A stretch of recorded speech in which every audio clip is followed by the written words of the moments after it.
Hello, and welcome to another episode of Dr. Says This About That. I am Dr. Cedric Wood.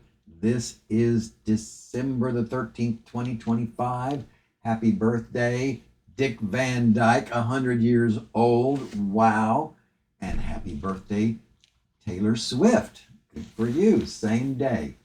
But today there's some sad news on the TV, and it's about the head football coach of the University of Michigan. He led his team to the championships 2 years ago. Wow, that's very impressive. And then he continued. I think they're having a great year now. But sadly, unfortunately, he no longer is the head football coach there. He was fired the other day. What? Why would you fire a coach that's doing such a great job? Because of personal shenanigans. You've heard the news. He's having an affair with his personal assistant, has been for years. So what went wrong? Well, evidently, she reported it, I don't know, before or after he was fired, I don't know. But he was so upset that he goes over and forces his way into her living space, gets scissors and a butter knife, and starts acting like he's going to stab himself and says, "You're going to watch this. This is going to be blood on your hands." Wow. And so he's arrested, and he was in court yesterday, and he's been released now. But what a massive tragedy in his life. How is his wife going to handle this? How is this going to affect his sweet little girls? You should have thought about that, Sharon Moore, a long time ago. I'm not going to preach at you, but I am going to use your situation to make a point about healthy people and what they do and what they don't do.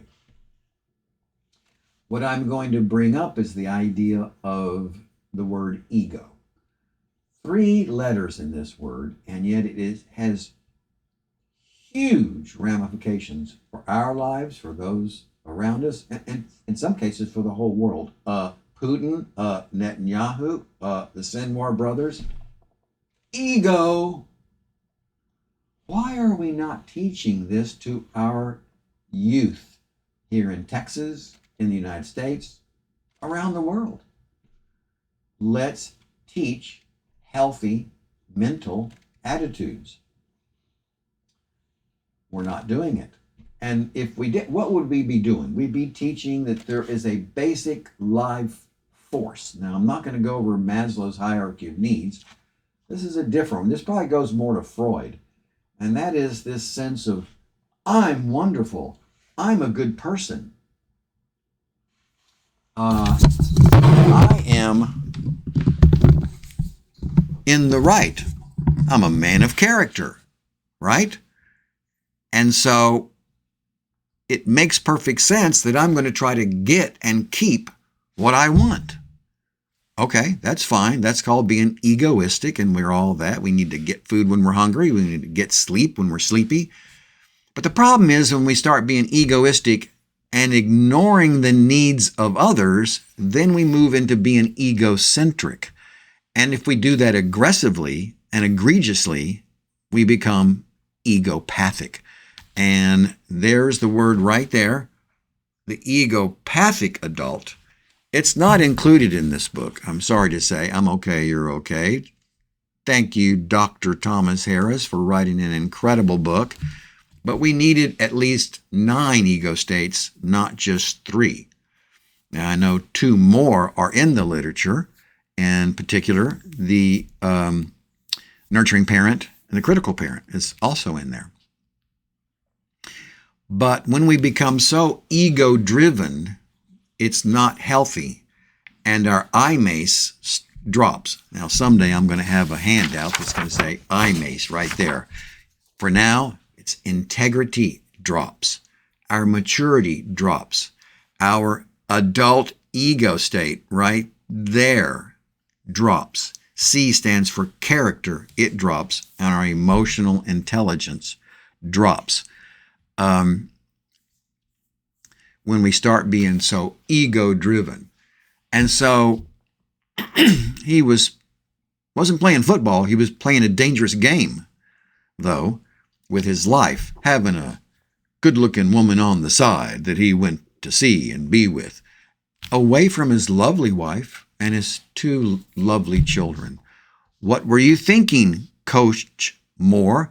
Well, Dr. Wood, you're a man. Don't you know how good sex feels? Okay. I think all men would agree with you. The question is where, when, and how. You have to make more mature decisions than that. But back to this idea, I've created a motto, you might say, and that is, I'm okay. And what you're doing is not okay.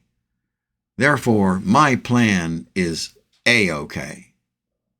In other words, whatever I decide to do to take care of myself is okay because, after all, look how wonderful person I am, right? But the problem is the other person is hurt. The other person is disadvantaged. The other person might be crushed, and we could go on and on with all the negative ways that other people feel if we just move forward with taking care of my needs, since, after all, I'm okay.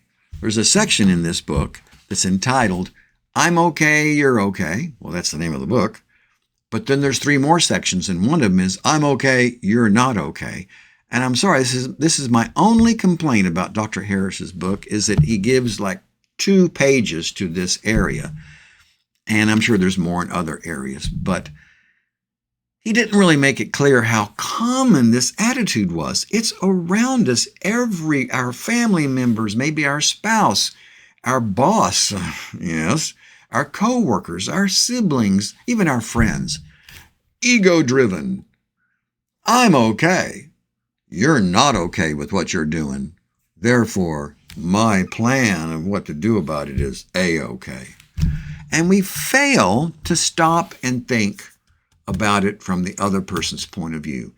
We fail to stay within KC7 and EFGH. I wish I could show that to you. KC7 is we fail to be kind, caring, calm, considerate, compassionate, cooperative, and collaborative.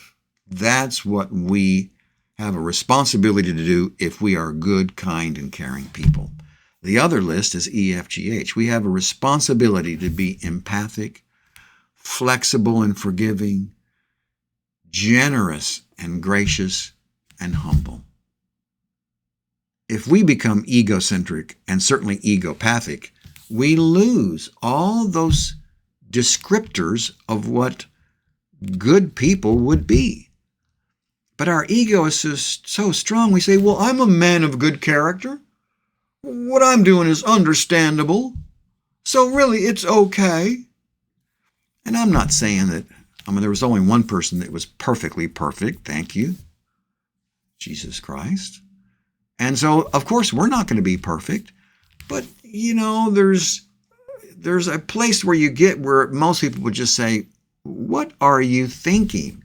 And of course, I'm mostly focusing on him going over to her apartment or whatever and threatening to hurt himself. And the blood is going to be on your hands, he said. Okay, I'd like to see it from his point of view. At that point, I think he'd been fired. Of course, he should be okay, set for the rest of his life, since he's being paid millions of dollars. Maybe I would have played more football and gone and got my degree in coaching if I had known they were paid millions of dollars. But still, that's a crushing experience to him. So I'm going to start off with step 1 here. These are the 10 pillars of good communication. And then you say what you want to say over here. So I'm going to try to lean towards his point of view just for a minute. He was crushed. In order to deal with that, he probably smoked a little bit of marijuana and went and had a beer or 2. So, ladies and gentlemen, anytime you start using substances, you're putting yourself in a dangerous situation. Certainly, if you start driving and you have a wreck and you kill someone, I mean, horrible. I could tell stories about that from the news. But also you go over and you start doing incredibly inconsiderate, unkind things to who? To your girlfriend. You're supposed to be loving her. Well, I think she might have decided to break up with him. What the sequence was, I don't know.